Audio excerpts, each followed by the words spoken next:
ఇడ్లీ కొట్టు. ధనుష్ గారు హీరోని డైరెక్ట్ చేసిన తమిళ్లో 'ఇడ్లీ కడాయి' సినిమాని తెలుగులో 'ఇడ్లీ కొట్టు' పేరుతో రిలీజ్ చేశారు. సినిమా చూశాక నాకెలా అనిపించిందో నా ఒపీనియన్ ఈ వీడియోలో చెప్తాను. ప్లాట్ విషయానికొస్తే మన హీరో ఫాదర్ ఓ ఇడ్లీ కొట్టు నడుపుతుంటాడు. తనకి ఆ కొట్టు అంటే ప్రాణం. అలాంటి ఇడ్లీ కొట్టుని మన హీరో బాగా డెవలప్ చేసి ఫ్రాంచైజీలు పెట్టి ఒక బ్రాండ్‌గా మార్చాలనుకుంటాడు.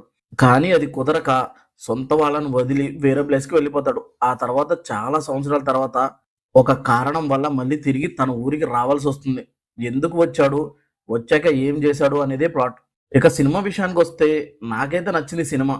చాలా రోజుల తర్వాత ఒక మంచి ఫ్యామిలీ ఎమోషనల్ మూవీ చూశాను అన్న ఫీలొచ్చింది.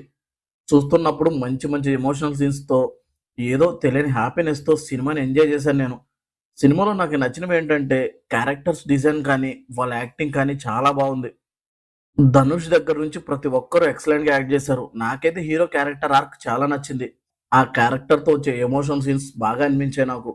సినిమాలో ఉన్న ఎమోషనల్ సీన్స్ చాలా బాగున్నాయి. ప్రతి ఒక్క సీన్ మన హార్ట్‌కి టచ్ అవుతాయి. లైఫ్‌కి యూజ్ అయ్యే డైలాగ్స్ కానీ, కత్తి వదిలిస్తే గొప్పవాడవుతాడు అనే డైలాగ్స్ కానీ, పీస్‌ఫుల్ లైఫ్ గురించి చెప్పే లెసన్స్ చాలా బాగున్నాయి.